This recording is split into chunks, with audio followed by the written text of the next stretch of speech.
ഇതാ നമ്മളൊരു സ്ഥലം വരെ പോവാണ്, ഒരു അമ്പലത്തിലെ ഉത്സവത്തിന്. അത് നമ്മുടെ രാജേഷേന്റെ ചേച്ചിയുടെ വീട്ടിലേക്കാട്ടോ പോണത്. അപ്പൊ അതേ കടയൊക്കെ ഉണ്ടായ കാരണം അതൊക്കെ കഴിഞ്ഞ് രാജേഷേടെ വന്ന് നമ്മൾ റെഡിയായി കിട്ടി പോയപ്പോഴേക്കും അവിടെ ചെന്നപ്പോഴേക്കും ഇരുട്ടായിട്ടോ. ഒരുപാട് ലേറ്റ് ആയിന്ന്. ബാക്കി എല്ലാവരും എത്തി, ലാസ്റ്റ് നമ്മളെത്തി. അങ്ങനെ അവിടെ ചെന്ന് കുറച്ച് നേരം ഇരുന്നതേ നമ്മൾ അമ്പലത്തിലേക്ക് പോകട്ടോ. നമ്മൾ വന്ന് ഇവിടെ അമ്പലത്തില് ഉത്സവമാണ്. അപ്പൊ ദേ അവിടെ വന്നതേ കുറച്ചു നേരം ഇരുന്ന് ബാക്കി എല്ലാവരും കൂടെ ദേ ഒരുമിച്ച് അമ്പലത്തിലേക്ക് പോവാണ്. അപ്പൊ നടന്നാട്ടോ നമ്മൾ പോയത്.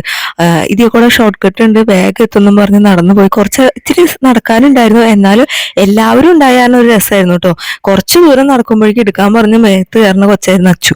അപ്പം വരതെ ഇത്രയും ദൂരം നടന്ന്, അപ്പൊ നമ്മളാണെങ്കിൽ ചെന്നപ്പോഴാണെങ്കിലോ അവിടെ കറക്റ്റ് ടൈമായിരുന്നു വെടിക്കെട്ടുണ്ട്.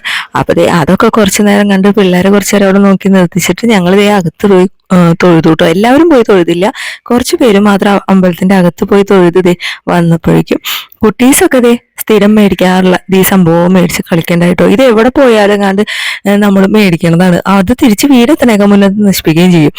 അങ്ങനെ ദേ തിരിച്ചു വരണമെങ്കിൽ ഒരു ഐസ്ക്രീം കടയുടെ ഫ്രണ്ടിൽ നിന്ന് നമ്മളെല്ലാവരും ഐസ്ക്രീമും മേടിച്ച് കഴിച്ച്. എന്താ പറ്റിയെന്ന് വെച്ചാൽ നമ്മൾ ആൾക്കാരെല്ലാവരും കൂടുതലുള്ളതും കൊണ്ട് ഐസ്ക്രീം തന്നാക്കും അറിയില്ല, നമുക്കും അറിയില്ല എത്ര എണ്ണാന്ന്. അങ്ങനെ ഒരുവിധം കണക്കൊക്കെ സെറ്റിൽ ചെയ്ത് നമ്മൾ വീട്ടിലേക്ക് പോവാട്ടോ. അപ്പൊ ഇത്രയ്ക്കുള്ളതൊക്കെ പൈസ ചെയ്യോ.